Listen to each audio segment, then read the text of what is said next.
Thank you everyone for joining us for tonight's session of Midweek Matters, looking at diet and nutrition. And we are very, very lucky to be joined by not only a dietitian, but also a nutritionist. So Leah is a nutritionist, an associate registered nutritionist with a master's in global public health nutrition. She's currently working as a junior nutritionist in a joint role with the British Nutrition Foundation and Marks and Spencer's. Leah has a specific interest in educating the public, encouraging people to make healthier choices, the importance of child nutrition, and the impact of the cost of living crisis on the public's health and well-being. Sophie Shogger is a registered dietitian with over 4 years NHS experience working across a range of clinical areas, including head and neck, gastroenterology, and HIV. Sophie has a specific interest in enteral tube feeding and irritable bowel syndrome, including low FODMAP diet. I don't know if I've said that right. You have. So it's a great pleasure to have you both here this evening. You have. And I'm going to hand you over. And for anyone who isn't on mute, could you possibly put yourself on mute now? Just be a bit easier for the presentation. Hand it over to you, ladies. Thank you very much, Miriam. It's lovely to be here tonight, and it's really nice that so many people have joined us on this horribly cold evening. It's really nice to meet you all. So as Miriam said, I'm Sophie. I'm currently a dietitian working in a hospital, and Leah is a AFN registered nutritionist. Just a bit of a disclaimer, neither of us are experts in cerebral palsy. We've done our research and we have kind of that understanding, but we are not experts. And if you have any kind of specific personal questions, which we can try and answer, this is kind of going to focus on the broad evidence that is out there. So if you've got any specific personal questions that we might not be able to answer, we'll probably tell you to go and speak to your dietitian, doctor, or other healthcare professional. In terms of the difference between our jobs, being a dietitian kind of in a nutshell looks at sick people. It's not exclusive to that, but it often looks at kind of when people become unwell, it's using diet to kind of help with that. Whereas Leah, like Miriam said, she's really keen on promoting good nutrition to kind of keep people away from hospital. But if they do end up in hospital, they'll probably see me. So let me work on sharing my screen. So let's do that first. Okay, right, that should be okay. You should all see my screen. So that is who we are, and we're very excited to be here. I'm going to hand over to Leah now. Hello, as she said, I am Leah. I'm just going to start with, like she said, just the basic nutrition that everyone should follow, and then Sophie might go into a bit more of the clinical side. So calories and BMI. So calories are basically how much energy we get from the food and drink that we eat. So the requirements are very different for everyone and can depend on your age, your lifestyle, your size, some hormones, medicines, and conditions. So generally though, the recommended daily calorie intake is 2,000 calories a day for a woman and 2,500 for a man. And then BMI is used to categorize people's weights. So this doesn't take into account body composition, for example, muscle, fat, or bone density. This measurement is calculated using a person's height and weight to give a rough indication of whether a person is a healthy weight or not.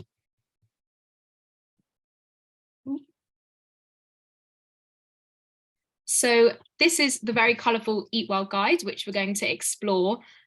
This is just a guide that shows the amount of each food group that we should get in our diets every day. So following a healthy, balanced diet helps make sure that our bodies get all the nutrients needed to work well every day. And this does and should reduce the risk of diseases like heart disease, stroke, type 2 diabetes, and some types of cancers. So everyone is different, but the main principles of eating well are include plenty of fruit and veg, include a range of protein sources, include some dairy, include plenty of fiber-rich foods, choose healthier fats, and minimize foods and drinks that are high in sugar and salt. So we're now going to explore each group a little bit more. So fruit and vegetables. So I'm sure you've heard we should try and get at least 5 portions and variety of fruit and vegetables every day. The more the merrier, doesn't have to just be 5. And fruit and vegetables should make up just over 1/3 of what we eat, because they provide a range of vitamins and minerals and fiber. So choosing a variety of coloured fruit and vegetables, as they contain different combinations of important nutrients for our body, and that keeps us healthy. So what counts? It's about 80 grams of fresh, frozen or canned fruits, only 30 grams of dried fruit, and 150 mils of 100% fruit or vegetable juice or smoothie. So why should we eat these foods? So they're great source of fiber. They help maintain a healthy gut, help you go to the toilet. They contain vitamin C, which helps the immune system, especially in citrus fruits, strawberries, and kiwis. They're a great source of vitamin A. They're important. This is important for maintenance of normal vision. So you might have heard that carrots help you see. It's not completely false. They do help your vision, as carrots are a great source of vitamin A, as well as cheese, eggs, dark green leafy veg, and orange coloured foods, like I said, carrots and sweet potatoes. And they're also good source of potassium. So this helps to maintain a healthy blood pressure and is found in some fruits such as bananas, black currants, spinach, red meat, and fish. So just some top tips. Canned and frozen are cheaper and last longer, and they do count towards your 5 a day. I know that some people might think that they don't, but they are still a great source of, they are a great source to add in your 5 a day. So just some tips: try grating some carrots or courgettes into your meals. This adds flavor and texture. And put fruit on top of your cereal in the morning. I always put blueberries on top of my cereal every morning, whichever cereal, it goes great. So the next category is potatoes, bread, rice, pasta, and other starchy carbohydrates. So this is looking to base your meals around starchy foods such as whole wheat pasta, brown rice, whole wheat noodles, wholemeal breads, and potatoes with the skin on. So it's important to choose whole grain varieties that contain more fiber as well as vitamins and minerals. So why should we eat these foods? They also are high in fiber. They help maintain a healthy gut. They're full of B vitamins, which help the body use the energy from the carbohydrates that we eat.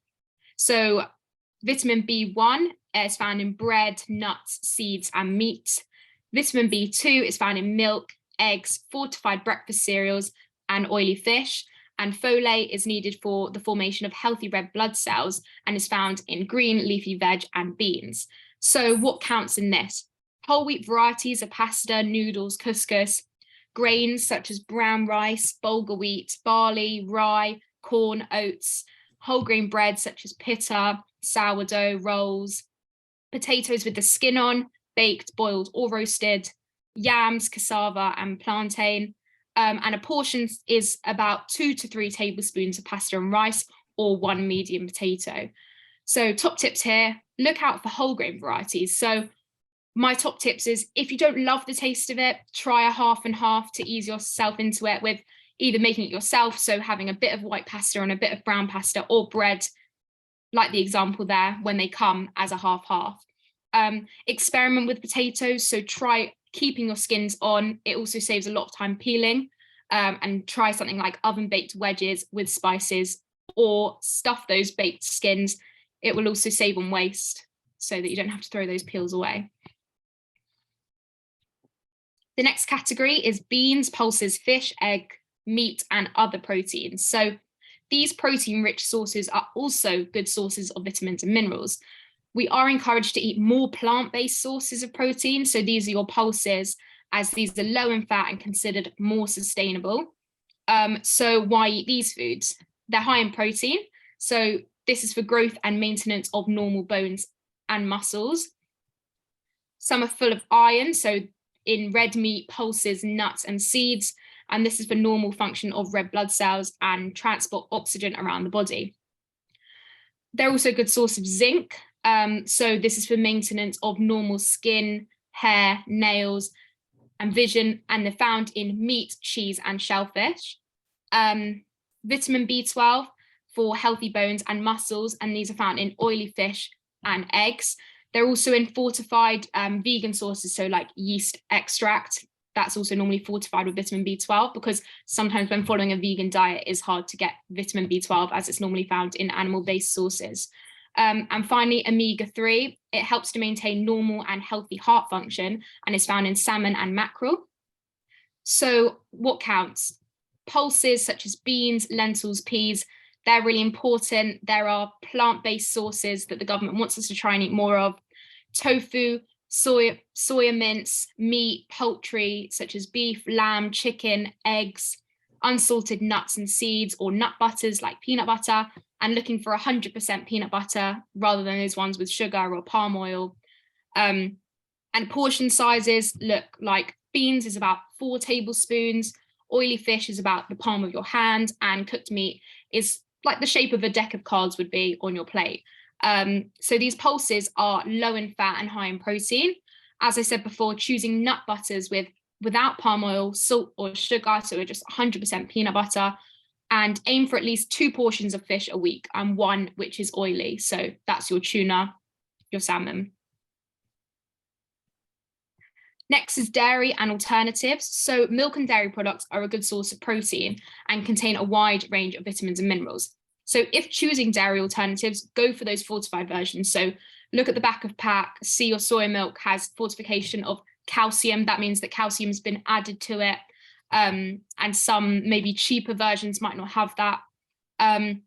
We should choose lower fat and sugar options where possible. So use food labels, they'll definitely help you. You see the traffic lights, you'll see the lower fat options will have green traffic lights and potentially an amber, but not really a red. And then butter, cream and ice cream are not included in this group as they are high in saturated fat. So they'll have that red traffic light on the front of the packet. So why eat these foods? They're a great source of protein. And as I said, that's for growth and repair. Calcium for development and maintenance of strong, healthy bones. And iodine, which is important for healthy nerve and brain function and healthy skin. These are found in foods such as milk, cheese, yogurt, canned fish and eggs. So what counts? So about 1 glass of milk, a small matchbox size portion of cheese, and 1 standard size of yogurt. So top tips here, try a glass of low-fat milk after exercising because you're benefiting from both rehydration and the protein in the milk. So this even can be if you've just like gone out for the day, had a walk. A good idea is to have some low-fat milk when you get in. Add fruit to low-fat yogurt as a snack, and grate hard cheeses such as cheddar to avoid using more than you need. Next is oils and spreads. So dietary fiber provides us with essential fatty acids, so those that the body can't make itself. And it helps us absorb vitamins A, D, E, and K. So most of us need to cut down on saturated fat as it can raise blood cholesterol levels and increase the risk of heart disease and stroke. So all fats are high in calories, even unsaturated fats. So it's important to use small amounts and to avoid consuming more calories than you need. So what counts? So your saturated fats look like your coconut oil, your palm oil, your butter, and your lard. And your unsaturated fats are your plant-based sources, so your vegetable oil, your olive oil, and your rapeseed oil. So trying to cook with the unsaturated fats rather than the saturated fats. So why eat these foods? They're a great source of vitamin E for healthy skin and eyes, as well as protecting against illness. And sunflower, olive, and rapeseed oils are all high in vitamin E. So top tips, experiment with spray oils. They still make great chips if you use spray oils. They also help with burnt oil. You just only need a small bit. Avoid adding extra fat when cooking. So trying to use a non-stick pan will help with having to use less fat in the pan. Olive oil and walnut oils are also great for salad dressings. So maybe cooking with your sunflower and your rapeseed oil and using the olive and walnut for your salads. So this is not included in the Eat Well guide. It's sort of a separate section because you don't need to include these in your diet. So most people in the UK eat too much saturated fat, salt and sugar and need to reduce the amount they consume. So if these foods are included in a diet, which obviously everyone likes to enjoy a treat, try to eat them less often and in small amounts. So these foods are not needed as part of a healthy balanced diet, as I mentioned.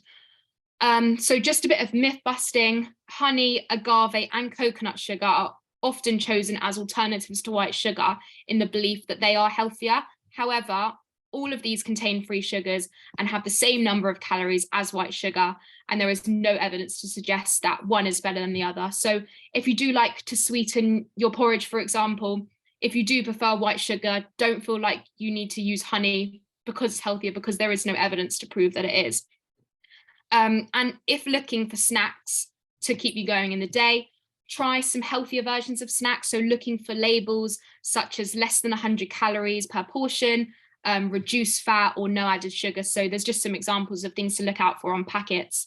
And then other healthy snack ideas, a handful of unsalted nuts, carrots and hummus, or yogurt and berries. So as well, we're also told to drink 6 to 8 cups a day of fluids. So a few fluids and some examples. So water is obviously a good choice throughout the day because it hydrates you without providing extra calories or harming your teeth. Tea, coffee, and hot drinks provide some nutrients. So if milk or fortified plant-based alternatives are added, and some contain caffeine. So to limit calories, drink without sugar or sugary syrups, but they do count towards your fluid intake, but trying to reduce them as much as possible. Milk is a useful source of nutrients, including calcium, iodine, B vitamins, and protein. Sugar-free drinks provide fluid without extra calories. So drinks like squashes and fizzy drinks are acidic, so they do have some harm to your teeth, but not as much harm as things like Coca-Cola or things with added sugar. So fruit and veg juices provide some vitamins and minerals. Like I said before, 150 mils is one of your 5 a day. However, these also do contain sugars and can be acidic. Sugary drinks, these provide fluid, but they contain calories from sugar and usually without any other nutrients, and they can be acidic. So although they are a fluid, they might not be your best choice. Sports drinks, these are generally only needed when you're training at high intensity for over an hour, and they can be high in sugars, so avoiding them where possible. And the same energy drinks, they can be high in sugars and may contain high levels of caffeine and other stimulants.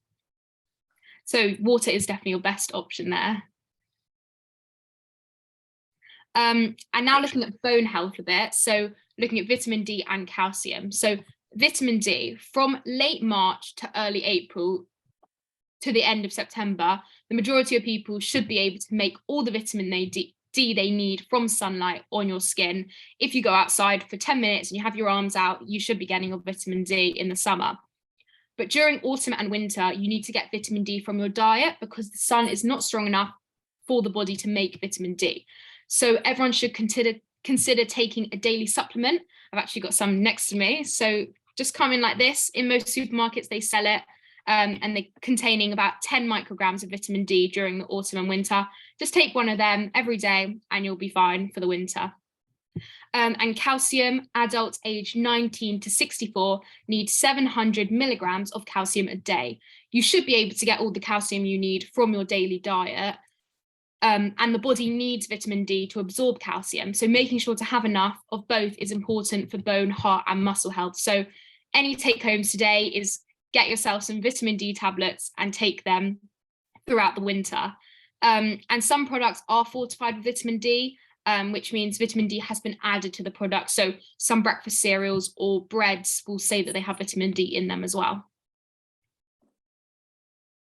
Thank you very much, Leah. Over to me.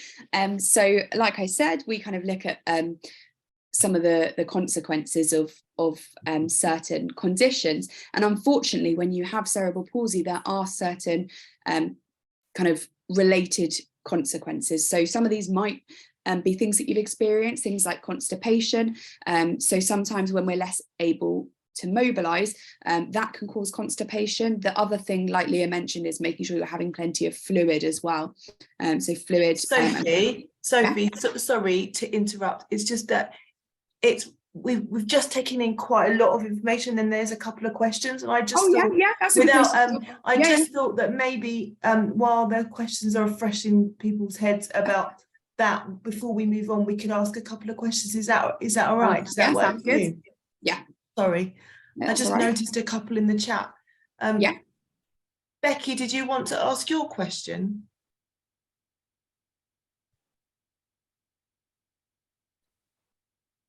Yeah, I was just asking about, so I'm a celiac as well as having cerebral palsy, and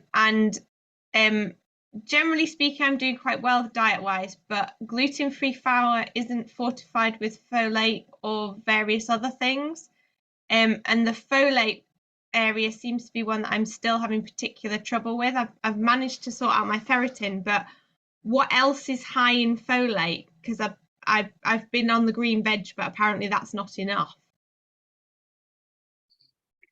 Good question. Leah, do you have an answer? Oh, you're on mute. Sorry, I realised I was on mute and I was talking, so I was answering. Yeah, so like you said, your green leafy veg, so your cabbage, your kale, your spinach, but also things like chickpeas and kidney beans are good sources of folate. So if you are a meat eater and you can add these things to like your bolognese, add your kidney beans, or you can choose to have them on their own. So chickpea curries, kidney beans on their own with in a chili, so like a plant-based chili. Things like Brussels sprouts are a good source of folate, if that's some examples that help. Okay. I guess if you're struggling, I think you can buy kind of over-the-counter supplements. So if you were struggling, that's another option. All right, thank you. Thank you. And Sarah, you had a question. Yes, I have a question. First of all, I was told by my dentist that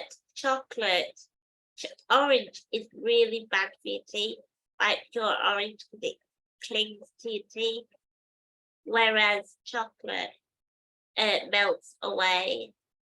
But the question I want, and I asked it last week or week before, because I am physically unable to exercise, I'm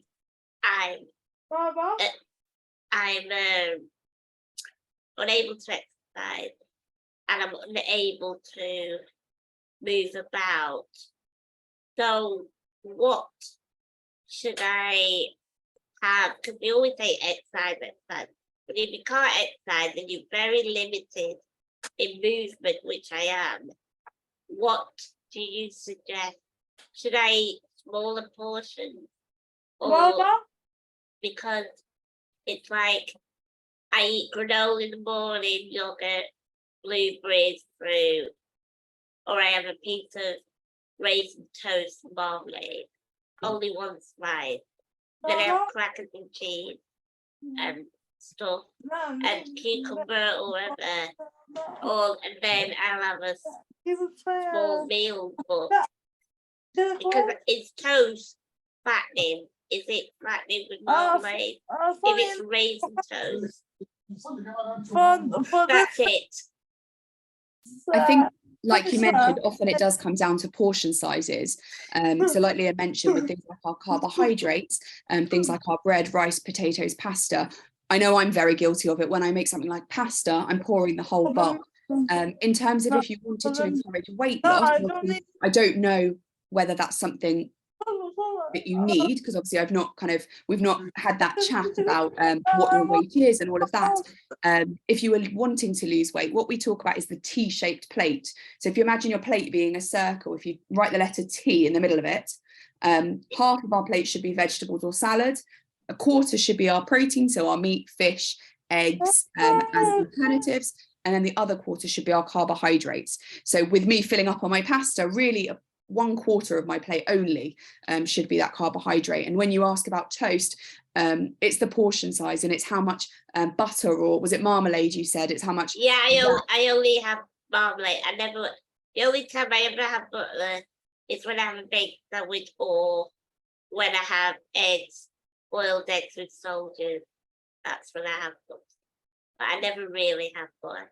But I will do, my poison is my condiments. Like mayonnaise, horseradish, everything. Yeah, Leah can definitely empathise with you there. Leah is partial to a bit of mayonnaise. But yeah, I think you'd probably be shocked if you looked at the side of a packet what the portion size is. I think it's 15 grams, which definitely isn't enough to cover your chips.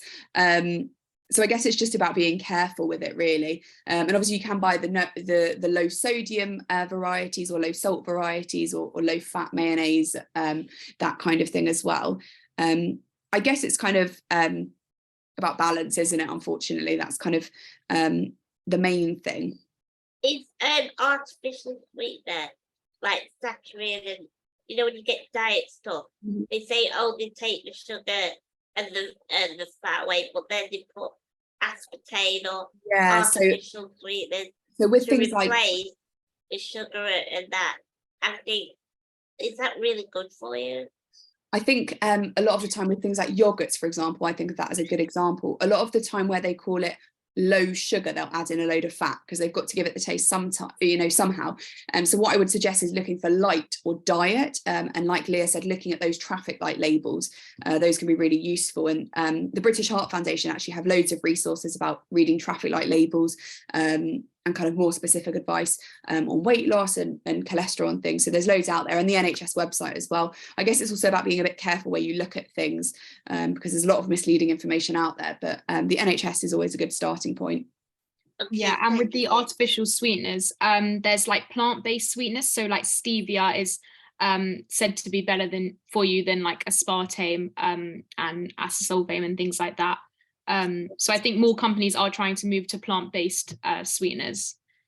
I think Claire mentioned sweeteners as well. I was going to say it's very difficult to find low sugar, reduced sugar things that haven't got the unhelpful sweeteners in. They haven't got aspartame in. They have got stevia instead of agave or the, you know, the unhelpful ones. Yeah, a good tip is, oh sorry, Karen. No, it's fine. No, I was going to say a good tip if you just want to like have a bit of a step away from sweeteners is just buying one of those bottles where you put like different fruits and like cucumber and lemon in your water. So then you're putting nothing artificial in it. Find some fruits that you like the taste of in the water.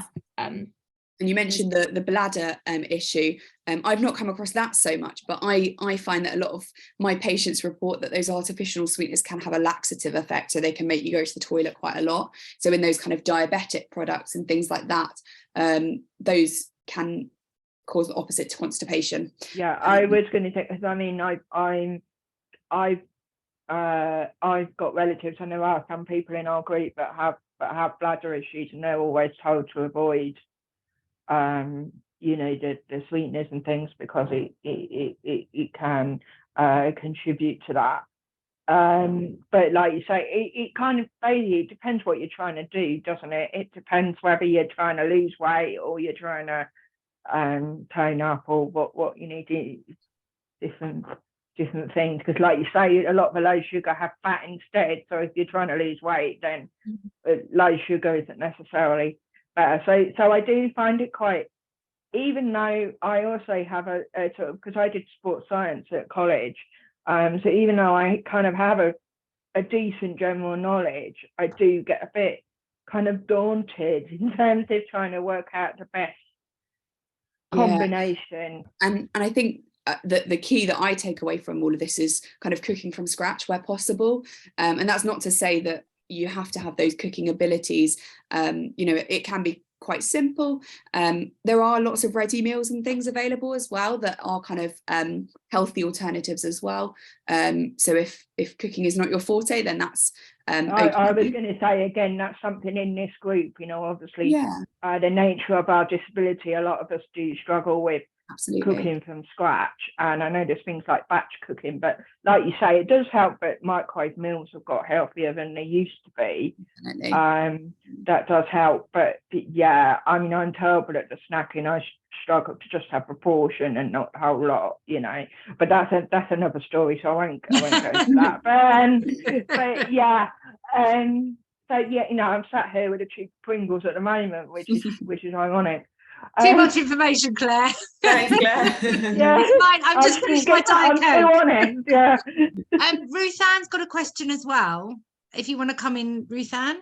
Yeah, I find that with the drinking the waters, I can drink it, but the problem is like I have to go to the toilet, and with me, like my bladder, it ends up like coming out before I can get to the toilet. So obviously me drinking 6 to 8 waters, I can, but it means I have to physically go to the toilet, which like obviously is not ideal, I guess. Yeah, Leah and I were having a bit of a chat about this. And as I say, neither of us are kind of experts in this field. So if that was an issue, if people have issues with incontinence or issues with getting to the toilet on time, like you say, that would probably be worth speaking to the doctor or another healthcare professional about. Yeah. Your hands up. Another question, sorry. Yeah. I mean, sorry, I didn't really answer that very clearly. Okay. I think it's just maybe something that maybe the GP or something could help with. Yeah. Is it, sorry to butt in, is it the case that, and I don't know, but from with being with my children, is it the case that because the bladder is a muscle, it stretches so that it begins to be able to hold a bit more each time? Is that the case, or is that a myth?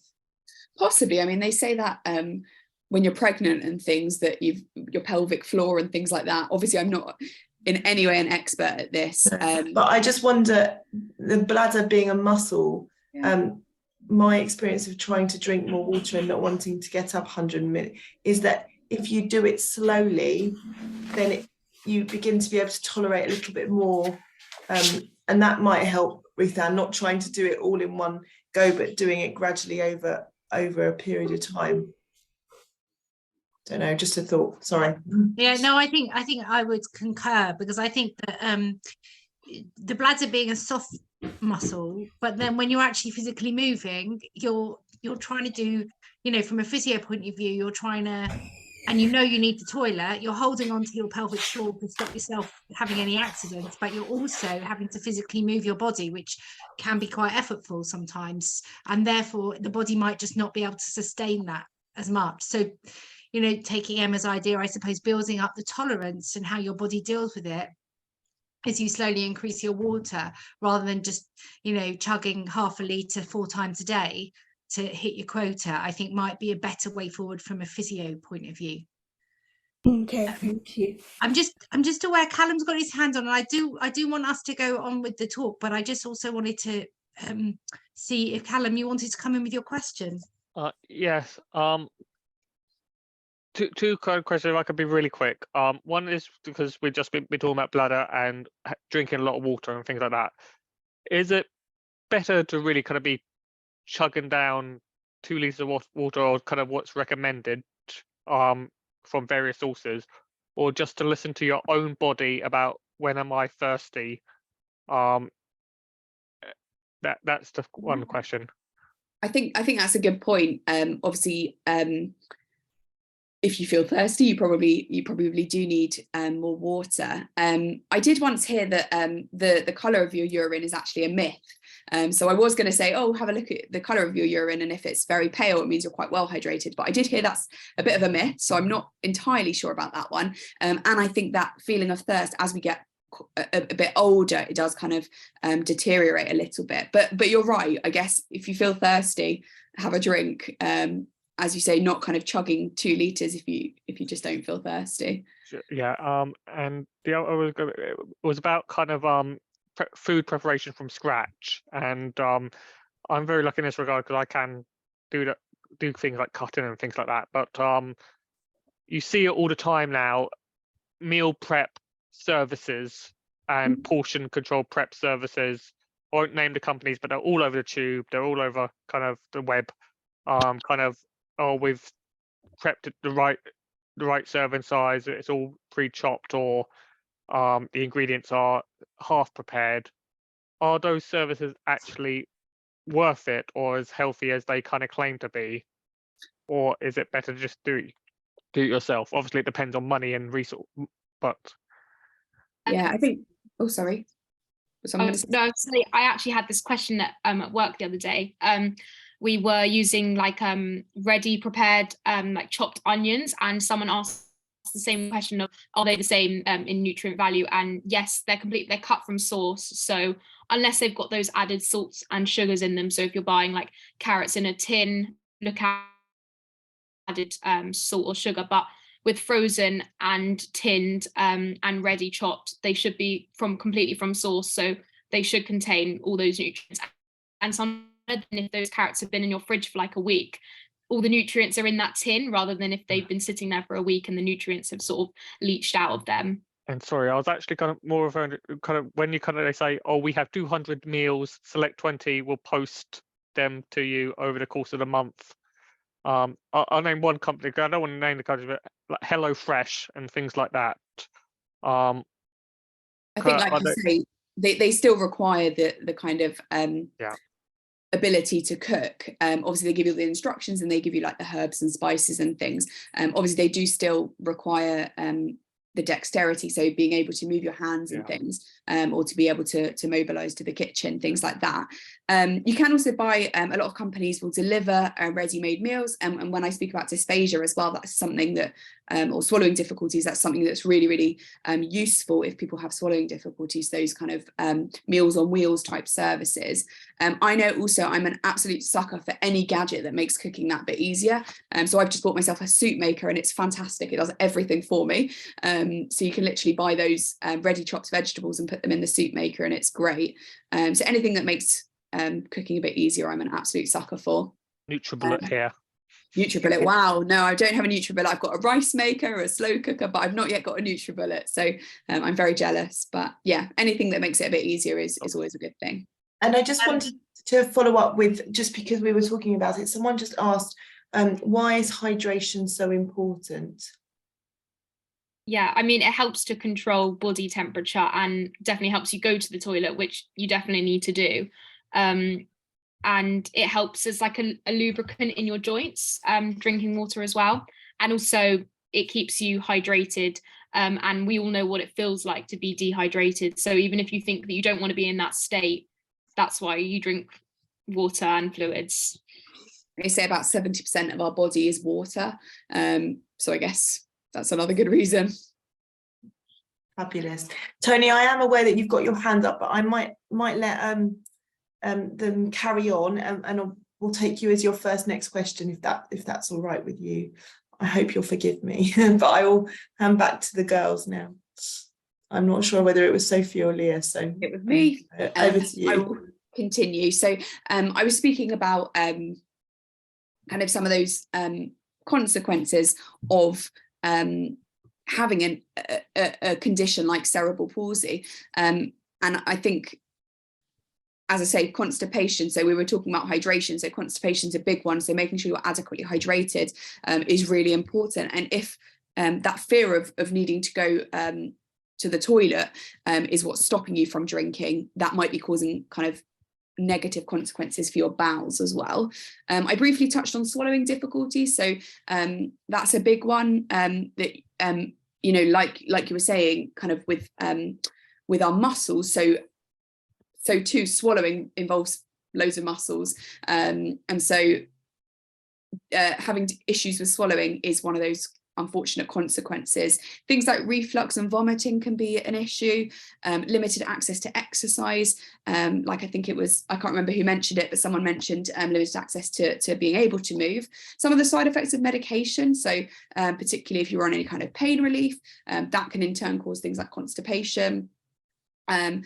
Obesity is a big one, so linked to that kind of limited access to exercise or inability, or you know, inability to kind of make healthy meals or have access to healthy meals. And also a big one that I see is malnutrition. So that's something I'm going to speak about in a little bit as well. So in terms of our energy requirements, like Leah was saying, unfortunately, we kind of have those general guidelines, but unfortunately the actual specific evidence is very limited in this area. And the evidence that I've looked at, most of it looks at children. So it's quite niche. It's not really something that's very looked into, but it is well known that around 20% of children with cerebral palsy are undernourished. And what we talk about with malnutrition or undernutrition is that provision of high calorie, high protein diets, either orally, so if you can take it by mouth, that's great. If you need some additional assistance with tube feeding, which I will discuss in a bit, that is well established as well to improve weight gain. So one study did find that an additional 20% increase in energy intake should be sufficient to kind of keep that weight nice and steady if you're underweight. And so to maintain your weight, if you're underweight, you should consume an additional 400 to 600 calories per day. In terms of our protein requirements, Leah obviously touched on this before, but in terms of protein, we do need that protein for our muscle strength. But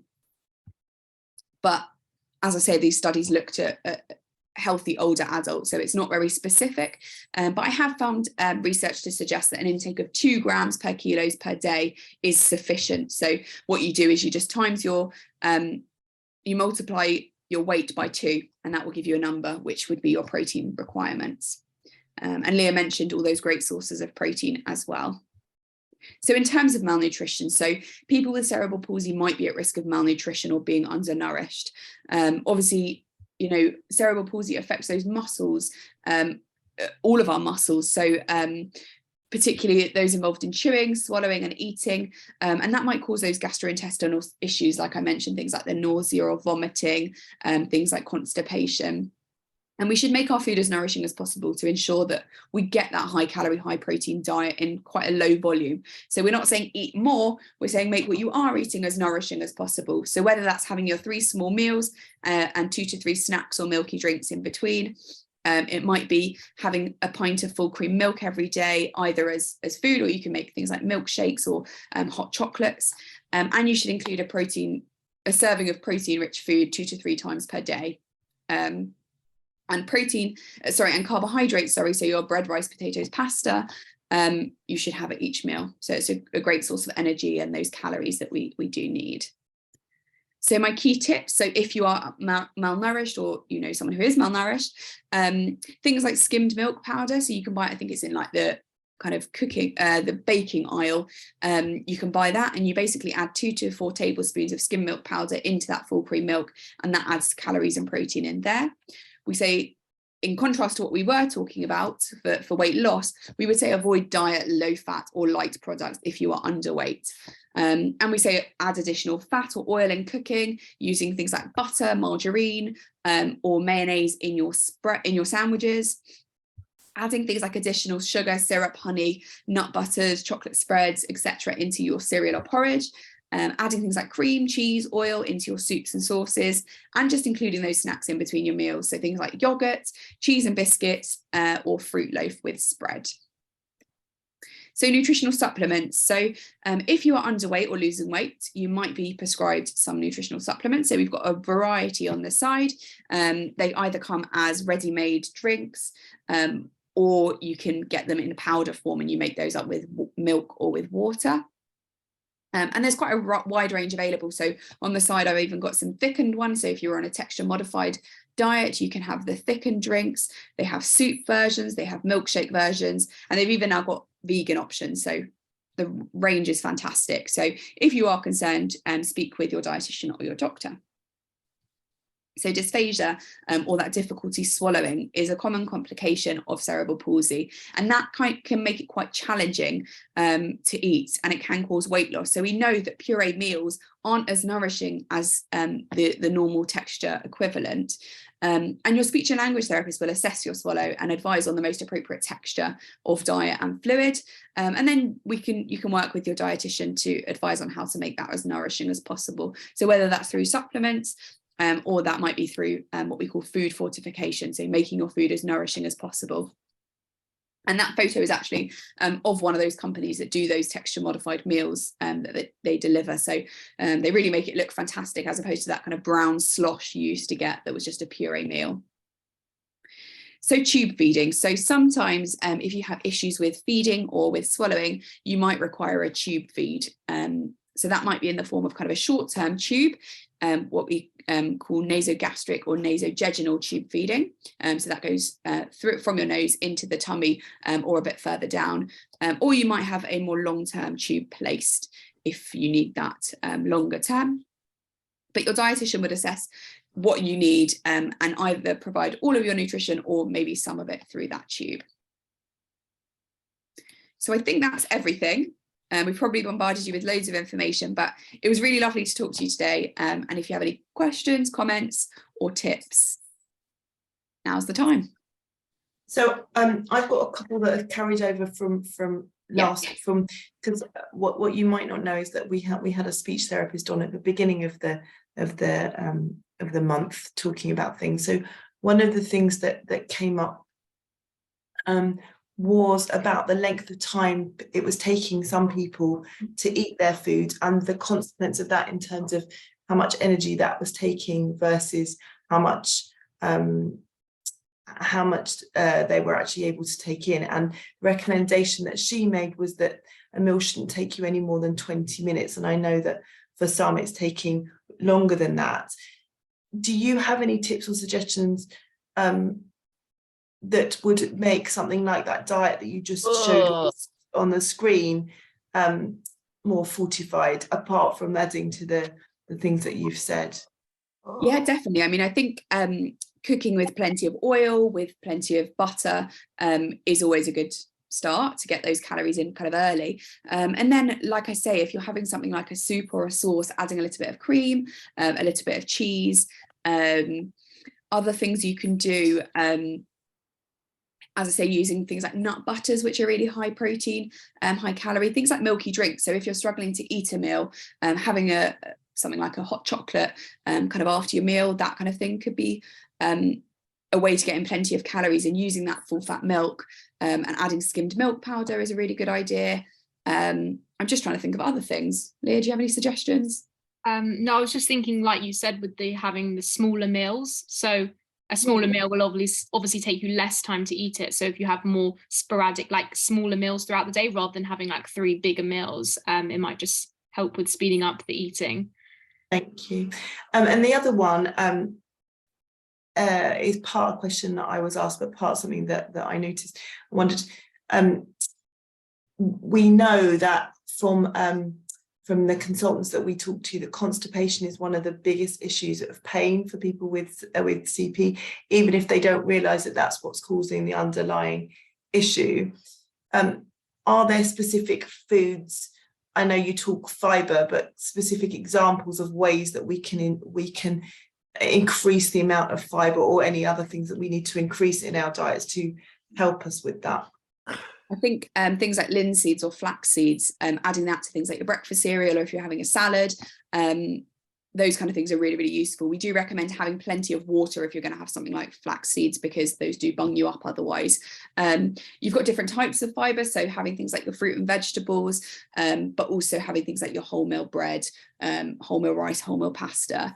And like Leah said, just incorporating it into different things. So as Leah said, she adds fruit to her breakfast cereal. I also add linseeds as well. So just kind of help you keep your bowels moving. And your plant-based sources of protein have that fibre in there as well. So like I said, adding your chickpeas to your curry, your beans to your bolognese, your lentils, all of that, even if they're hidden in your meaty bolognese, it will definitely help with that. Thank you. I think we do have. Can I ask you to stop sharing? It just makes it easy for me to see who's got their hand up. Thank you. So I think we have got some questions, and I promised I'd go to Tony first, and I keep my promise. Tony. Oh yeah, how awful. Oh, sorry. I thought that was a good thing. Yeah, I'm confused about this hydration for a number of things. First of all, Bob Stevenson gave a really good talk about 12 days ago. And one of the things she recommended was having a hot drink before breakfast. And that is really helpful for getting the bowel movement working. And I find that very helpful too. And the other question I had was, how much do you know how much water you use at night? You use at night because one of the problems is that if you sleep on nights with your mouth open, you use a lot of water through the mouth. So if you force the mouth to be closed during the night, but or you can retain a lot of water, and therefore you don't need to drink so much water during the day. I've forgotten your first question now. I had something in mind and now I've completely The hot forgotten. drinks. The hot drinks. before I was going to breakfast. say caffeine is a massive stimulant to our bowels. So if you're feeling, yeah, it definitely, I know probably too much information, but when I have a coffee, it definitely takes the highway. So yeah, maybe if you're feeling a bit constipated, have a coffee. That might be helpful. Very useful. No, I don't drink coffee, but I know that there have been times when I haven't drunk enough water and it's been quite painful. So it's very good to know about the coffee. I shall remember that. I just add something to this conversation because it's just come up in the chat. That something that often comes up is around the medication like the co-codemols and those that cause constipation. When I was in hospital, I was told to chew sugar-free gum. I'm not sure if it did any good, but is there any other kind of either the way that we take medication or when to take medication that helps with the constipation thing? And I don't know whether that's something that you're quite. I'll be honest, I'm not 100% sure. I do know that, you know, pain relief is unfortunately one of those ones that bung us up. I don't know if some might be better than others, so it might be worth speaking to your doctors to see if they could change the medication, or if you just need a laxative as well to go alongside it, that might be helpful. Yeah, Sarah's added in the chat that she gets constipation because of her co-codamol, and she uses something called Laxidose. Yeah, Laxido. Yeah. I use Laxidos because I have gabapentin co-codamol, so I have a whole lot of painkillers, but even though I eat five, it doesn't shift it, so I have to have the Laxidos with tomato juice because it's absolutely foul. And but it doesn't. I don't get a happy medium.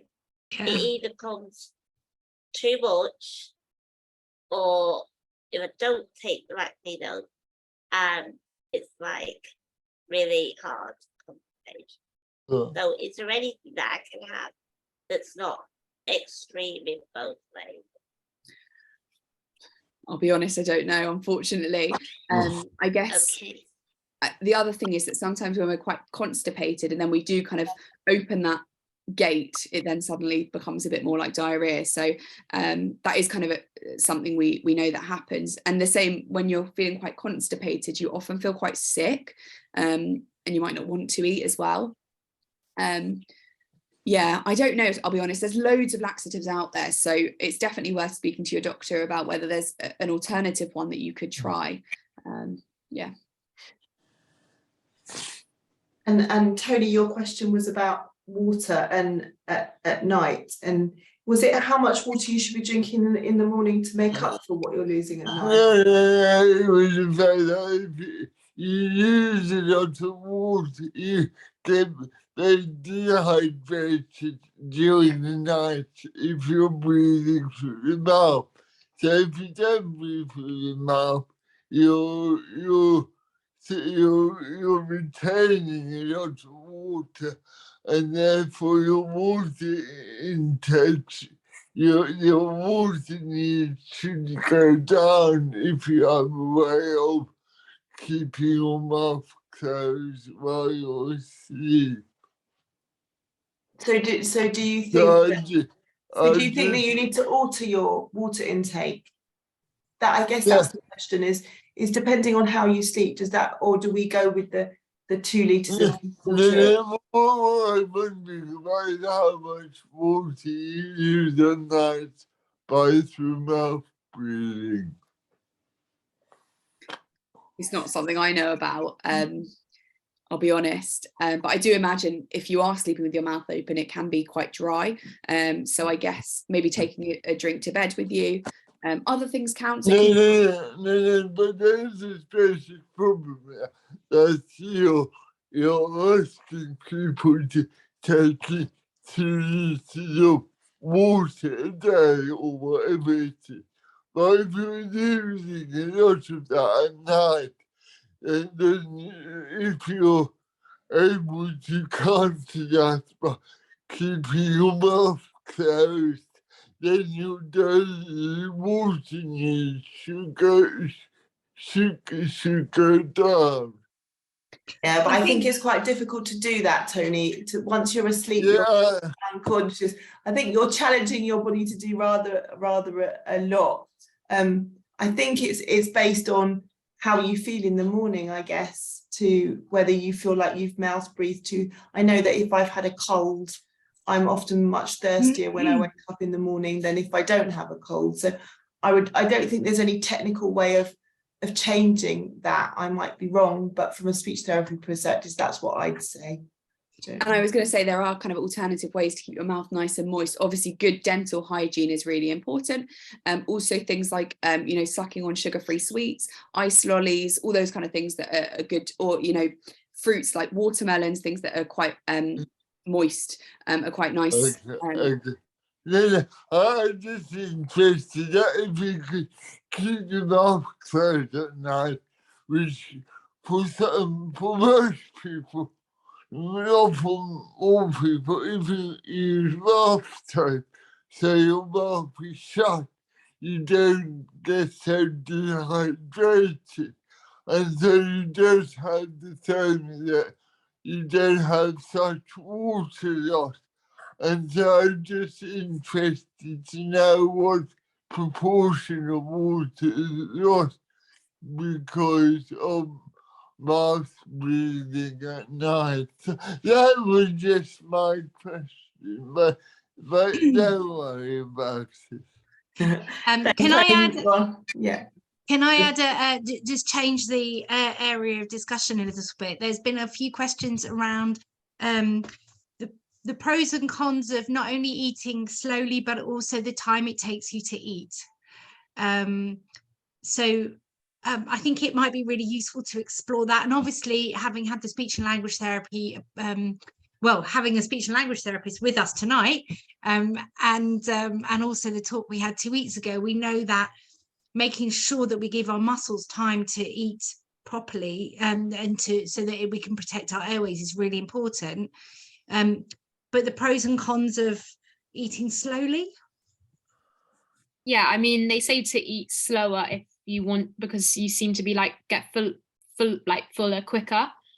So just sort of like eating your meal and not rushing it, because if you rush it, you'll probably finish the whole bowl rather than if you're slowly eating it with socializing and chatting, you're probably less likely to finish it all. Which isn't me saying that you should leave half your food on your plate. But I think that's what they say, is that if you eat slower, then you will get fuller quicker. But I don't think I saw also some conversation about the problem with taking a long time to eat. There's no problem if it doesn't bother your life. I know that someone was asking that question because they said that it might cause issues. For example, at work, you might only get 30 minutes for lunch. That's fair enough. But if you have all the time, enjoy your meal, take as long as you need to eat it. And there's another question around batch cooking. And the question is, if we batch cook and we put the portions that we put in the freezer, does it still hold its nutritional value, or is it lost in the, by freezing? I'd say freeze it as soon as you make it, because it's the same with anything. The longer it sits there, the nutrients are going to leach out of it. As well, I mean, I love batch cooking. I think it's such a time saver. But I guess if the meal has been in there for a year, then maybe noticeable loss when you're eating something from the freezer compared to when you had it fresh. But I think as long as you're freezing them all straight away, like, and not leaving them in the fridge and then thinking, and that probably is better. I think like Leah mentioned before, things like frozen vegetables are really good because they are frozen at the source. So, you know, if we think our food comes from hundreds of miles away, it just loses those nutrients. And the same with the cooking methods as well. So if you were to take something like broccoli, if you boil it, all of those nice nutrients have gone into that water. We normally just discard that water. But if you could try something like steaming it or baking it, all those nutrients are kind of contained within it. So cooking methods are really important as well. Dean, did you want to ask a question? Yeah, well, it wasn't so much a question, more a comment really. And my grandma was a very healthy lady, and she took all the right vitamins. She ate. She had a very good diet indeed, and was a very healthy lady. And one thing she used to say, which helps with going back to bowel movements, is used to help her, and it was a totally random thing. It was eating Jaffa cakes, not constantly, but I don't know why it helped. But it was helpful. It was helpful to her because obviously, well, you don't know. It's not obvious to you because you don't know. But she took like a lot of people here took a lot of medication, and that left her. I think that was part of the problem for Gran. You know, that made her feel a bit bunged up, and perhaps with the citric, I don't know, with the citric content and so forth, and the soft texture of the Jaffa cake might have helped. I don't know, but just I'll be honest. I'm not sure about the scientific evidence for that. Neither am I. A bit like everything, our bowels are all completely different, and I think a big thing to mention is that our brain and our bowels are extremely linked. So when you have bad mental health, you then have bad physical health, and that does show in our bowels as well. I'm sure my husband would love me for sharing this, but I know that he's always very stressy, and when he's stressy, his bowels are even worse. So it's a bit of a cycle, really, is that I guess taking care of our mental health is something that's really, really important. And part of that could be physical activity if we're able to. It could just be taking yourself off and reading a book, whatever you enjoy, but making sure that you have good mental health is definitely really, really good for our physical health. Gran would be absolutely mortified if she could hear me talking now about bowels. My husband, don't worry. Maybe the Jaffa cakes helped your Gran's mental health, and that's why her bowels were so good. So yeah, there you go. Why not? Isn't there something about dark chocolate as a laxative? It's not something I've necessarily come across, but that could be correct. Yeah. Only because in a similar vein, I was once given like dried figs covered in chocolate and told eat these, and it did actually work. I reckon it was the figs, not the chocolate. Yeah, well, I wondered that, but yeah, but I think there is something about dark chocolate as well. I think dark chocolate and red wine every so often come up in being able to cure all things, really. If I'm, you know, I think. Yes, they're very big on gut health at the moment. Yeah, that comes up, a lot. Could I ask another question that's been asked? And that's around that you talked about the body mass index, and there's lots of conversations around whether that's a useful index to follow or not. And also, just taking into account that obviously our muscle mass as somebody with cerebral palsy is likely to be less. Should this be something that we alert people to when they're, or how do we use a body mass index? Does it mean that we should overestimate it, underestimate it, ignore it, or still use it? I wondered where we went as a community with that. And I know that some doctors are more prone to it than others, and it goes in and out of favour. Yeah, I think unfortunately it's the best that we've got. Right. So we use it, but we use it with caution. So I guess thinking about where that weight is distributed. So if we're carrying it around our are middle and we've got that kind of pear shape, that's going to increase our risk of things like type 2 diabetes, cardiovascular disease. There are lots of other measurements. So we didn't mention it, but we were talking about other measurements, particularly if people can't mobilize to get on the scales as well. There's lots of things about a mid-upper arm circumference. So you can kind of take measurements with your arm. You can do different kind of leg measurements as well. So those are just kind of other things you can do. I guess there's also the subjective measurements. So do my clothes feel loose? Do they feel tight? I guess is a good indicator of whether someone's gaining or losing weight. And I guess I think Leah might have either mentioned it or we were talking about it, was that if you think about a bodybuilder, they probably come up and it would say that they were obese, but they're not. And like you say, it's muscle and it's not fat. So I think it's about thinking about where that weight's kind of distributed. What I was saying in my comment, sorry to interrupt, is that the problem, it is frustrating, but there's not enough about that on like NHS advice and website. It just focuses on you know, weight versus height, and I understand that makes it simple for people, but I think things like what you just said, as if you struggle with scales, do the mid-arm measurement, blah blah blah, and you know, and bear in mind the weight, the fat muscle ratio. I think those kind of things do need to be promoted more, if you like.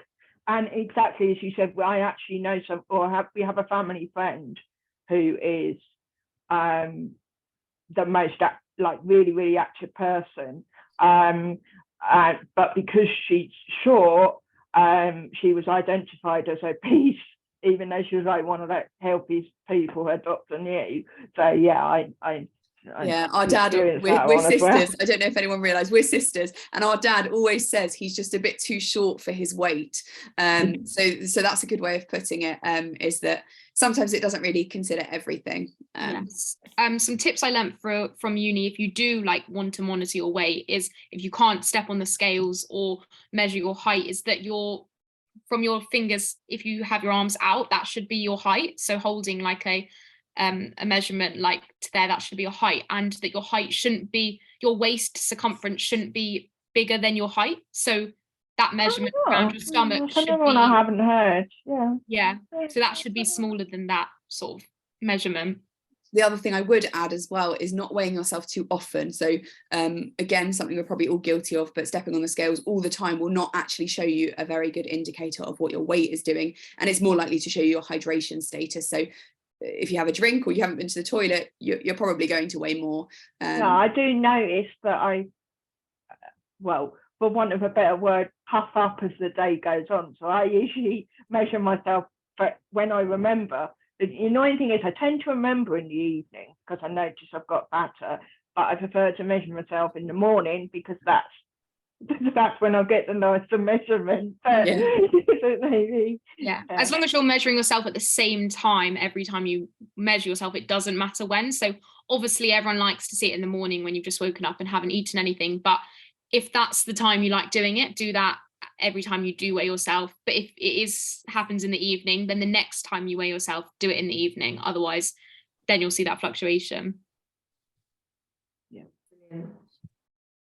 Miriam, have you got another question, or should we go? Yeah, I do. Sorry, I was just looking up the arm measurement. Yes, I'm doing the same. But I think if you Google it, Ruth, it's quite easy to work out the sum. If I can put it in there, I will, but I couldn't find something that was very quick to do. I'm also having a little look to see if I can find anything useful. And the other thing, and on our website, just to say that the research that we work quite closely with, and the people in America that we've spoken to, talk about using your waist measurement as an indicator rather than your body mass index. If you think that you need to take account of the fact that you've got less muscle than fat than one would expect, if that is put in any kind of English. So there is some comment. The trouble is, Emma, that the standard NHS thing, when you have like a pill review with your GP, for example, they say, oh, what's your weight? And you have to go, well, no idea. And like you say, it doesn't really apply in the same way to us. But we do have that information on our website, so you could direct your GP to that website, and hopefully we'll be educating them in that as well, because some GPs are better at it than others. But I'm sure that if you spoke to a dietitian or a nutritionist, they would understand that, because that's part of their understanding and training. So sometimes the GPs slip up. So just going back a little bit that you touched on earlier about protein, and I know that we as a community use our muscles a lot more than the average person. And someone Maria put a question about the protein powders that you find in supermarkets and Holland & Barrett and things like that. So first of all, what are your thoughts on that? And second of all, is it something which as a community, if we know we really rely on our muscles, it's a good way of keeping them in good shape? So I think those kind of products do have a place in the market. I think one of the main things I remember at uni was my lecturer saying that actually in the UK, we actually consume too much protein, and any more protein that we consume, we're actually just urinating out. So we're just making expensive wee. So I would say is it's probably better to focus on diet. If we need them, there is definitely a place for them. But I think I don't know, I've not tried them, but I imagine maybe having some chicken is probably nicer. But I think there is a place for them. But I think it's just thinking about, if you're meeting your requirements, then you probably don't need them. But if you maybe need to make that up, then that's something to think about. And then just going on from that about thinking about the protein, and I know you mentioned it earlier, but it was just, there was so much information from the plant-based point of view.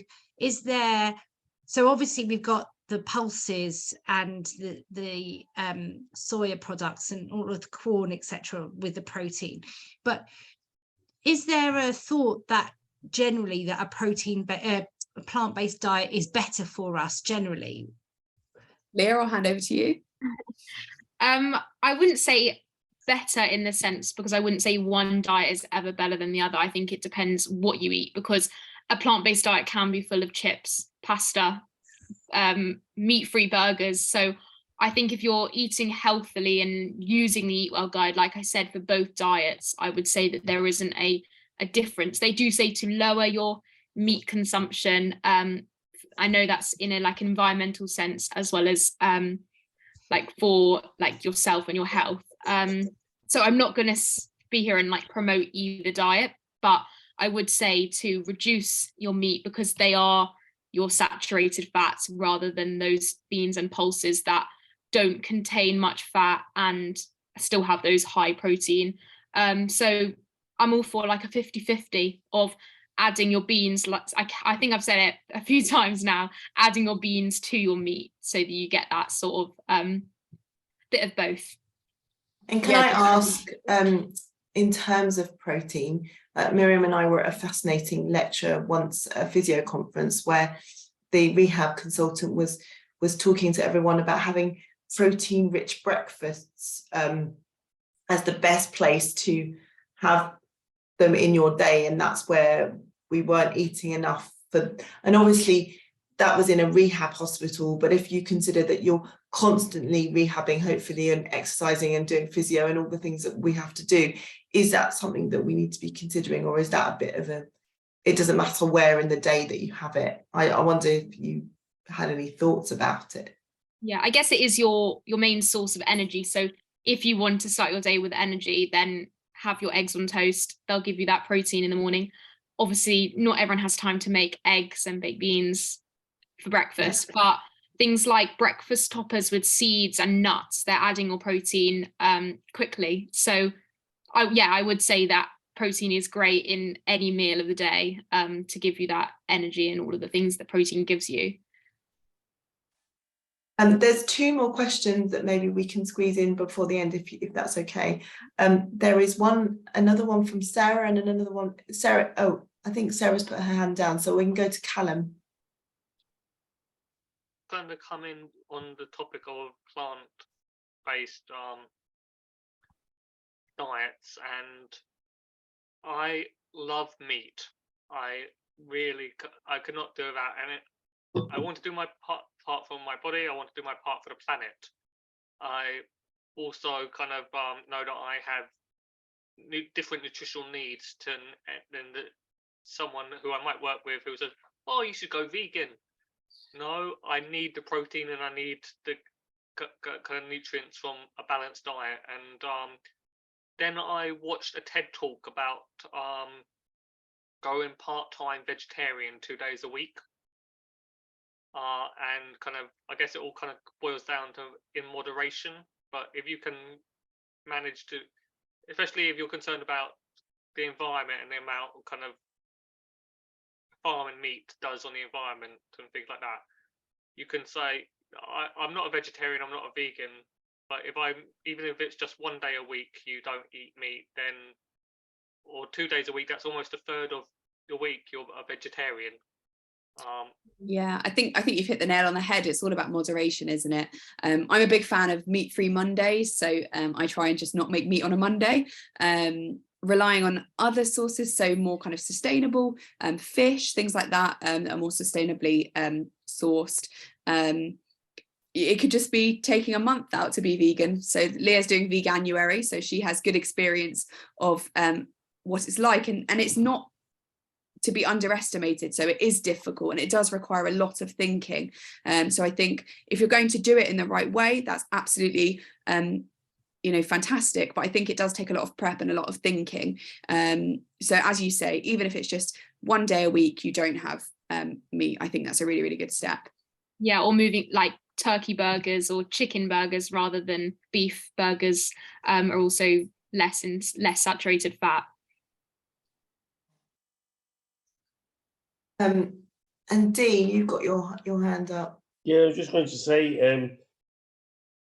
it's about vegan diet. I'm not vegan, but Mum and I we got friends who are vegan, and it's absolutely amazing the food that vegans can make, and you wouldn't know that it's vegan. You wouldn't know that, for example, chocolate and beetroot cake. You wouldn't know that was. I would never have guessed that was a vegan. That was for vegans. But there's lots of other things as well. So we've had quite a bit of vegan food, and we've asked to bring them. We've asked our friends to bring it so we can try it, and it's very, it's very, very good.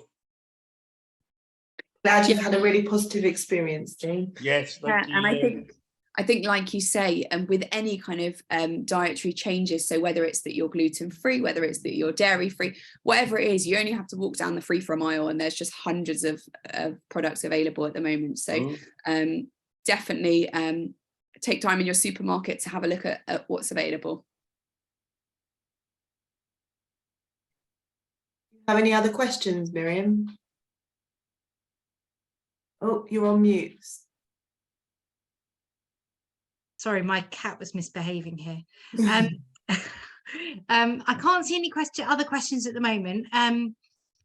There was just Ruth's question on the arm measurements, but we can also add that on to some social media after the talk. And I think. Sorry, I just thought of a last minute point. With like pre-prepared meals, like microwave meals and things, again, it's a little bit frustrating sometimes when often the healthier options are more expensive. Yeah. And when a lot of us have got limited income, and especially at the moment with cost of living and everything, it's really hard unless you're actually, like you say, literally cooking completely from scratch. It's really hard to get that kind of best of both for something that doesn't involve much prep but is healthy. So I don't think it's a question as such. I just wanted to voice probably a challenge that a lot of people face. Yes, it's a really good point. I mean, that's probably why the value supermarkets are just doing so well. you know, they have different weeks. So I think they recently had like a vegan week, for example. You know, they've all got, they're just trying to promote all the kind of different things that you can get. And I think I've not had a look at their ready meals or anything, but I'm sure that they have a really good selection of ready meals. So things like the budget supermarkets can be really good.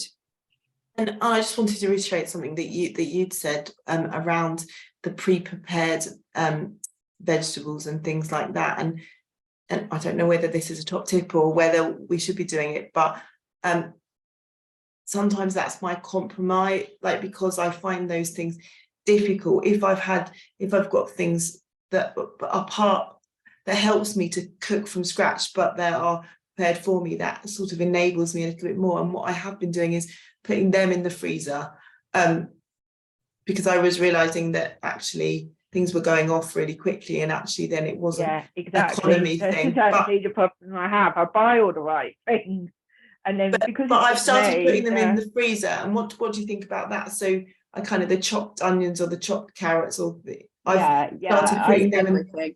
Yeah, I do that some, but yeah, you're right. I should probably do that more, because, like you say, that's a compromise between the two. It's really healthy, but it saves you a bit on the prep energy.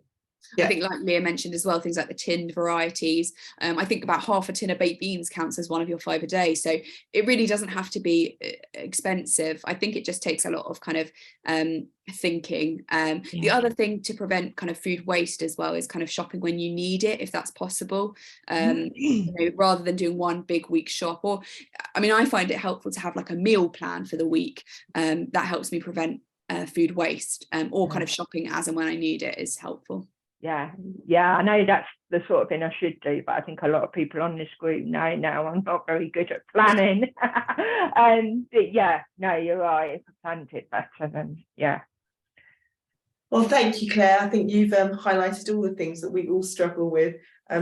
My New Year's resolution is to plan meals every week. So I'm only in January. That's probably why I'm feeling like this. But ask me again in December and I'll tell you how well I've done. But thank you so much for joining us. It's been really, really useful. I know that you shared a whole lot of really lovely information. And so if anybody wants us to send them out some information or any specific questions, we can do that. We're going to update the website as well with some information and some of your brilliant top tips, things that I hadn't thought about. So I've learned a lot. So thank you very, very much.